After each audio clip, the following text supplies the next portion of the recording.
you doing today? Good. All right, I'm Dr. Tougas. So here we are today. We're going to be doing a cardiovascular pulmonary assessment on you. I'm going to be checking you out from top to bottom, make sure everything's going well with your circulation and your breathing, stuff like that. Sound good? Mm-hmm. First thing we would do with our patient is make sure that she's in a 30-degree supine position. This is the best position for assessing the cardiovascular system. When we do have her, when we are checking out lung sounds, we will then have her sit up. We're going to make sure she's comfortable. You're comfortable? Yep. Good. Okay. I'm going to wash my hands, okay? All right. Okay. So, we start out with making sure that there's no obvious signs of distress.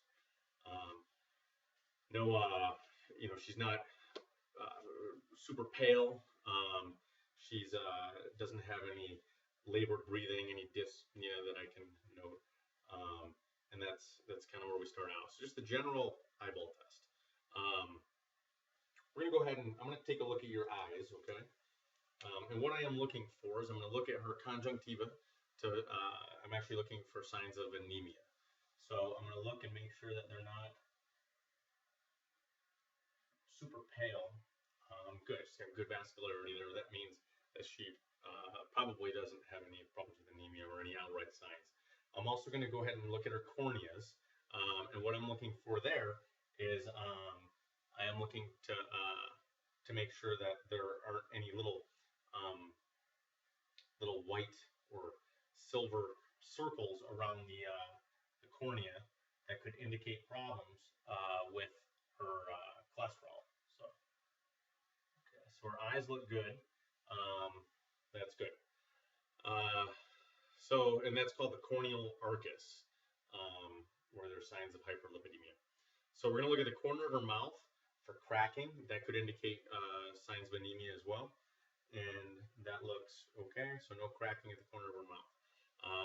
We're going to look at her lips, and we're looking for central cyanosis to see if they're blue or dusky. That can indicate issues with her respiratory system. I'm going to have her stick your tongue out at me. Good. I'm looking for signs of dehydration, and she looks well hydrated, and mucous membranes are good. I'm going to check out her oral cavity to look for dental problems that could indicate bacterial endocarditis as a problem causing vegetations on her heart valves. So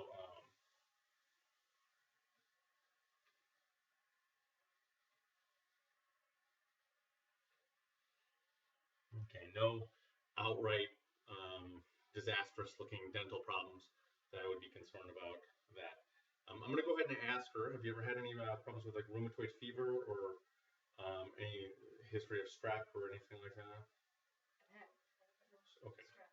All right. So those can be indicative of bacterial endocarditis as well, strep and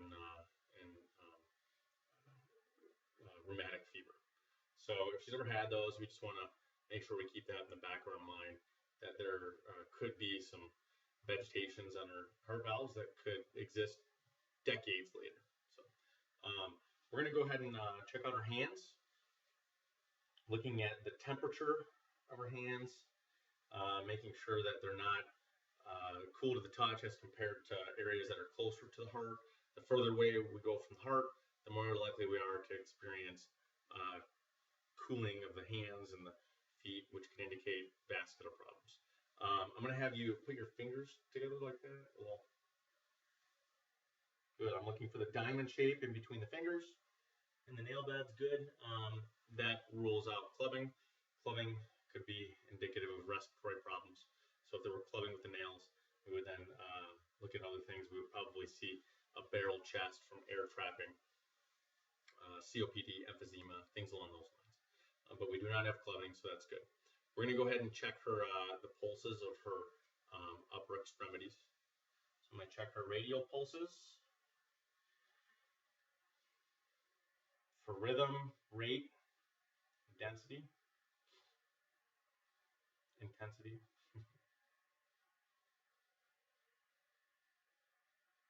Okay, all is well there. It's nice and regular. And without telling her, I'm going to looking for her respiratory rate and be watching the rising and falling of her chest. I do that without telling her so that consciously she's not affecting her respiratory rate. So that's good. I am going to look at her nails for capillary refill, and that's good. We want to make sure they're under 3 seconds. Over 3 seconds could indicate an issue, but her capillary refill is nice and brisk. I'm going to look at her palms.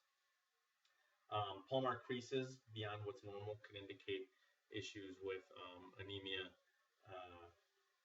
So her palms look good, so that's good. All right, so we're going to go ahead and check out her jugular veins. If I could have you turn your head that way.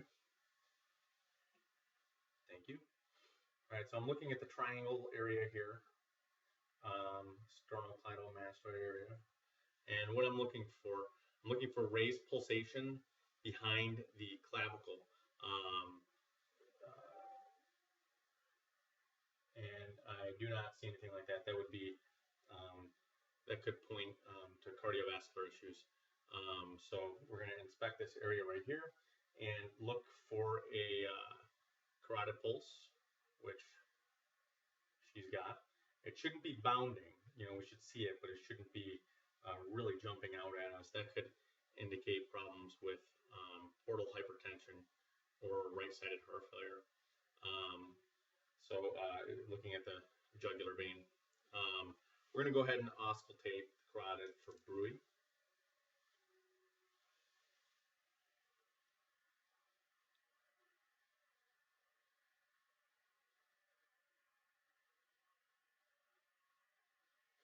Good. Okay, so that's good. All right, so next thing we're going to do is we're going to do a cardio inspection. First thing I'm going to do before I really start listening anywhere or anything like that is I'm going to go ahead and just take a look and just see if there's any kind of scarring, anything along those lines that could indicate a prior surgery. And there is not in her case. I'm going to go down here and get parallel with her, and I'm going to look for lifts and heaves, of which there are none. Now I'm going to check for the point of maximum impulse. This is going to, what I'm doing is I'm locating where her heart sits, making sure that there's no heart enlargement, cardiomegaly. And the way I'm going to do that is I am going to find the 5th intercostal space and go mid-clavicular with that to feel for the apical impulse. So.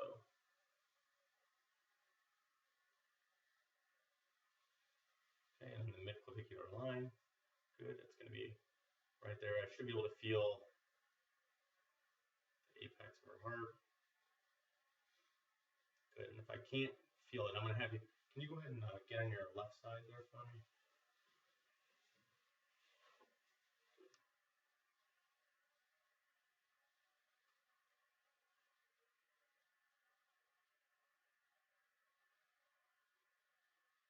Okay, there it is, yep. You can feel it when you've got the heart up against the chest wall when the patient's lying on her left side. Okay, go ahead. Come back. Good, thank you. Okay, so we've got that. So she's lying on her left side, and we found the apex. It's right about there, and that would indicate that, you know, we don't want it to be over here or anything like that, because that could indicate that we've got enlargement of the heart, of which we do not. So next thing we're going to do is we're going to listen for heart sounds. S1s and S2s are normal. S3s, S4s, murmurs, irregular heart rate, atrial fibrillation kind of stuff, that's not normal, of course. We're going to listen for the aortic sounds in the pulmonic area, over the aortic area, and the pulmonic sounds, we're going to listen to those over the pulmonic area. The aortic sounds should be over the 2nd intercostal space, right sternal area, whereas the pulmonic area is going to be 2nd intercostal, left sternal.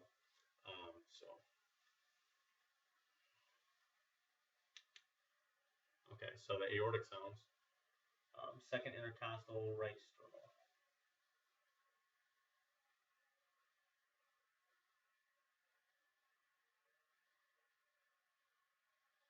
Good. Pulmonic.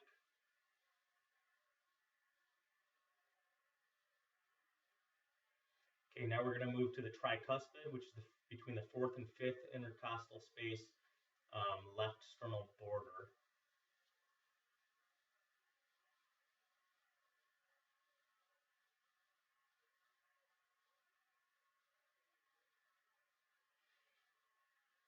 And then the mitral area, which is fourth and fifth intercostal, left midclavicular.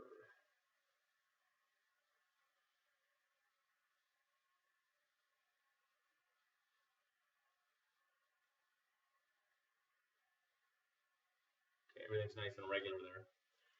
S1 is the tricuspid and mitral valve closing, and S2 is the pulmonary and aortic valve closing as blood is ejected out of the heart. So now I'm going to go ahead and put her on her left side again. I'm going to put the bell over her apex, and I'm going to listen for murmurs. Those would indicate mitral regurgitation, stenosis kind of stuff. And then I'm going to go ahead and put the bell over her.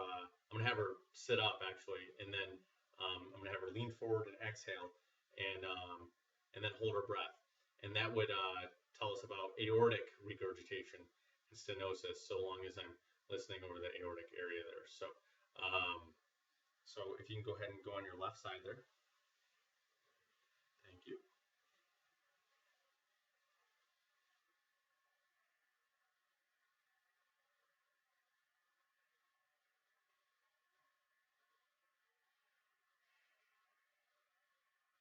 Okay. No murmurs. Okay, go ahead and sit up. Thank you. I'm going to have you lean forward, and then I'm going to have you exhale and hold your breath, okay? And like I said, so I'm going to listen over the aortic area, which is the second intercostal right sternal. So go ahead and hold your breath.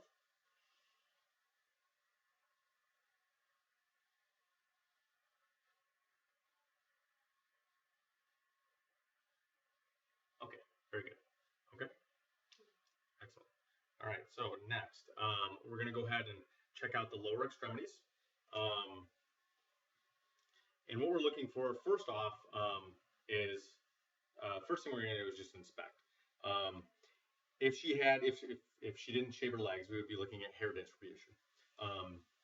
Or if she was a man, looking at hair distribution.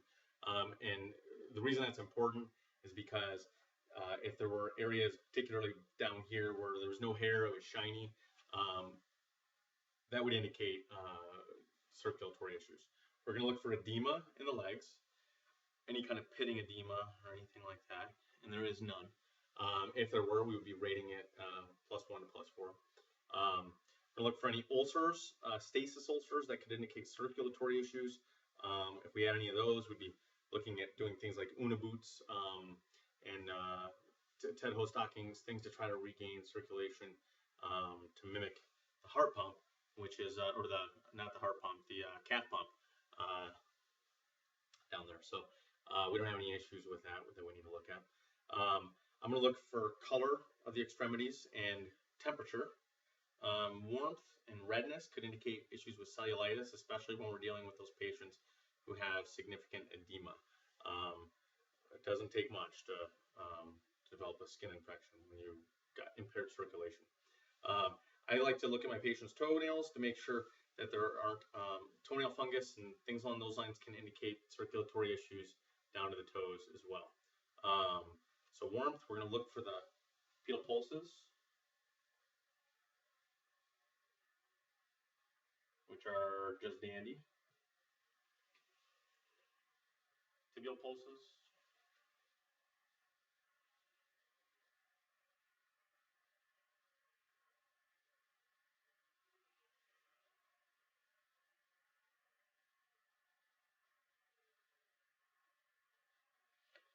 All right, pulses are all nice and regular. Next, we are going to look for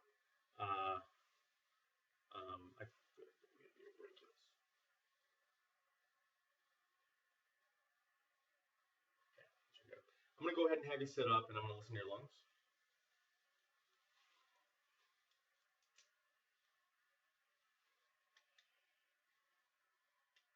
Okay. listening for crackle, stridor, bronchi, or diminished lung sounds in the COPD emphysema patient. Okay, breathe in and out. First thing I'm going to have you do is go ahead and take a big cough. There we go. Clear out any kind of mucus strands or anything like that in there that could mimic crackles.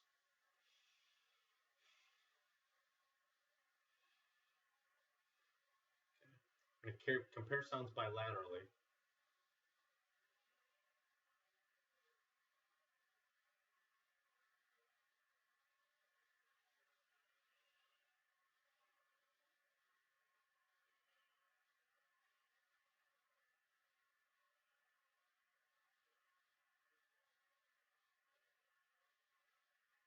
So the bases of the lungs. And in my experience, that's really where we'll hear the crackles in the bronchitis patient. Okay, all that's clear.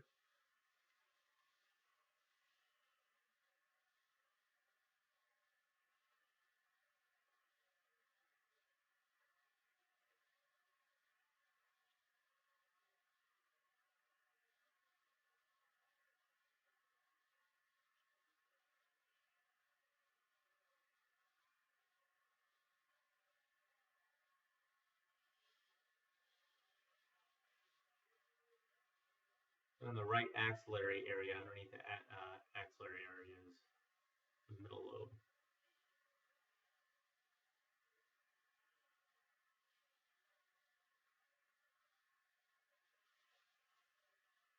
Okay, very good. So that is our cardiopulmonary assessment. Do you have any questions? Okay, thank you very much.